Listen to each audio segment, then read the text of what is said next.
A gentleman who dramatically transformed my life. I was a junior at Booker T. Washington High School in Miami, Florida, and I went in his class looking for another friend, and he said, go to the board and work this problem out for me.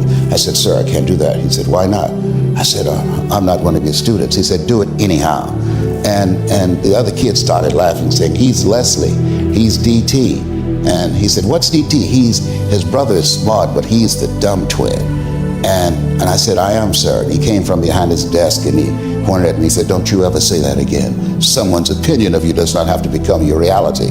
And he taught me three things. He said, if you want to become successful in life, young man, he said, number one, you got to change your mindset. He said, you don't get in life what you want, you get in life what you are. Number two, practice OQP, only quality people. You earn within $2,000 to $3,000 of your closest friends. I found that out. I left all my broke friends. I said, y'all got to go. Because I used to be so broke, I passed the bank and tripped the alarm, you know? And the third thing he said, develop your communication skills, because once you open your mouth, you tell the world who you are. He said, those are three major things that you want to work on that will liberate you from living in Liberty City, living in poverty in Overtown. It will help to escape out of where you are right now, because I see you watching me and I know you want more. I can see the hunger in your eyes. Being multidimensional is a good thing. So when you start thinking about streams of income, think of multiple streams of income. I wanted to preach. I'm called to preach. You know me from preaching. You know me from ministering the gospel. And I love what I do. But I had dreams for my children that were bigger than what I do. I did not want my children to have to fake being me in order to be successful. I wanted to create an entrepreneurial environment for them, and so I started investing in real estate, and I started building communities, and I'm getting ready to build more communities in America, and I'm looking for other places in the world where we can build these communities, these smart communities that are conducive to the future.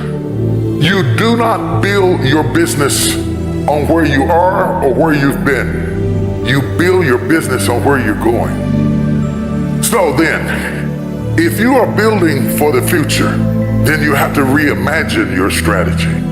I'm going to give you a couple of big words, big words, like strategy. This is how you're going to do it. You're going to do it through a strategy. I got here through a strategy. What is a strategy? A synchronized step-by-step plan from point A to point B. Your strategy is important. You've got to fix your strategy. If you've been doing what you've been doing for 5 years and it's not working, it doesn't mean you need to give up your idea. You might need to give up your strategy. Be careful how you think. Don't get infected and miss your destiny.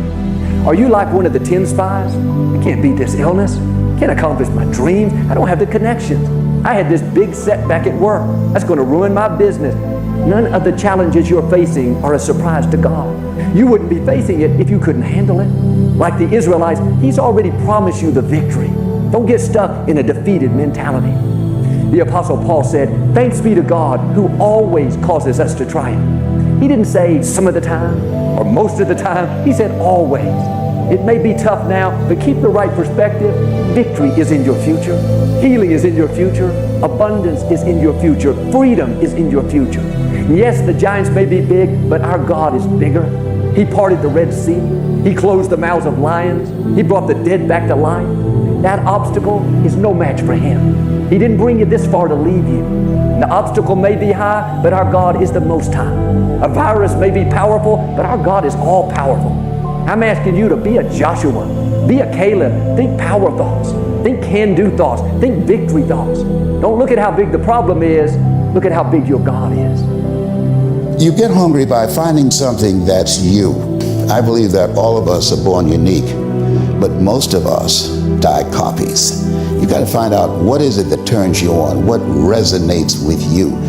One of the things that I realized and what allowed me to become successful as a speaker, the speaking industry has been hijacked by people who speak to sell, and it's okay to do that and make money. I speak to change lives because somebody spoke and changed my life. So this is my passion. This is my drive. This is something that I feel in my heart. And so the key that hunger-driven life is a heart-centered life. I didn't do what I'm doing for years because of my programming, because of the culture in which I was raised in. I would see other people with degrees and PhDs and MBAs and credentials I don't have, and I convinced myself I couldn't do it. But Mr. Washington, on that day, we became friends, and he taught me not only someone's opinion of you does not have to determine your reality. He said that you have to work on yourself, and you have to have an unstoppable attitude, and no excuse is acceptable, and you've got to make it a priority, a non-negotiable in your life, and hold a constant vision of what it is you want to achieve. See it accomplished and go all out. Find a way to win in spite of the setbacks, in spite of the disappointments, in spite of your failures. I tell people when I'm giving presentations, you will fail your way to success. I have a saying, is life knocks you down, try and land on your back, because if you can look up, you can get up. Your strategy of accomplishment has to change with the times. You may not have hit your customer yet, but that doesn't mean your customer's not out there. You've got to find somebody, and let me tell you who wants what you got. The person who wants what you have is a person who sees what you have as an answer to their problem. People will go get answers. They are not looking for problems. What do you solve with what you bring? And you don't have to have a degree to do this. It could be as simple as my father's mopping a bucket. My father ended up with 52 employees in the 60s because he built a business that solved the problem. Not all of us will be doctors. Not all of us will be chemists. Not all of us will be lawyers. Not all of us will be astronauts. But the astronaut still needs a plumber. The doctor still needs an electrician. Whatever your business is, it must be an answer to somebody's problem. It must solve that problem and fix that problem.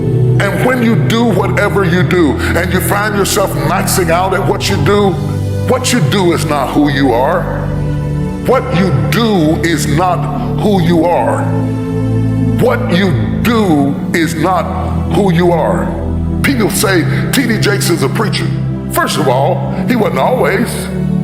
Second of all, T.D. Jakes is a man. He is a man called to preach. See, when people give you titles, they imprison you. If I bought into that, I wouldn't have done almost $500 million worth of films at the box office, because I would have said, I'm a preacher, I can't do that. Don't let anybody lock you up with a title in a prison that is beneath your level of gifting. You are whatever is in you. You are whatever is inside of you. You are whatever you think about at night. You are whatever you dream. You are whatever is in your head. I want to break somebody out of jail right now. You are more than what people call you. In the story of the Promised Land, it's significant that 10 spies were negative and only 2 were positive. Those statistics are about what we find today. 80% of people will be negative and 20% will be positive. 80% will focus on how big the problem is, live afraid. They'll tell you how you won't get well, how you should just settle where you are. But if you're going to fulfill your destiny, you have to go against the grain. You can't just fit in, be afraid like most people, complain like your coworkers, be negative like that neighbor.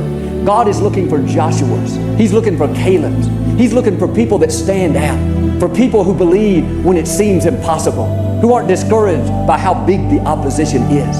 This is going to happen. You have to guard your mind, because negative news spreads faster than good news. Joshua and Caleb said, we are well able. That news didn't go anywhere. When people heard that the giants were too big, they didn't have a chance, that news spread like wildfire throughout the camp. Negative thinking is contagious. All around us, there's negative news. Analysts telling us how bad the sickness is, how bad the economy is, what might happen, how it can get much worse. I'm not faulting them, they're just doing their job. It's good to be informed, but you can't let that poison stay in your spirit. If you keep dwelling on that, you're going to end up afraid, worried, panicked, thinking you're not going to make it. When you dwell on the negative thoughts, it becomes a cycle that keeps drawing in more fear, more worry, more defeat. Every day when I get up, my mindset is, what is it that I can do to touch and impact somebody's life today? What is it? What does that look like? Don't live the life that has been given you by their circumstances, by the people that's around you, that Sidney Poitier wrote a book called The Measure of a Man. And he said, when you go for a walk with someone, something happens without being spoken. He said, either you adjust to their pace or they adjust to your pace. Whose pace have you adjusted to?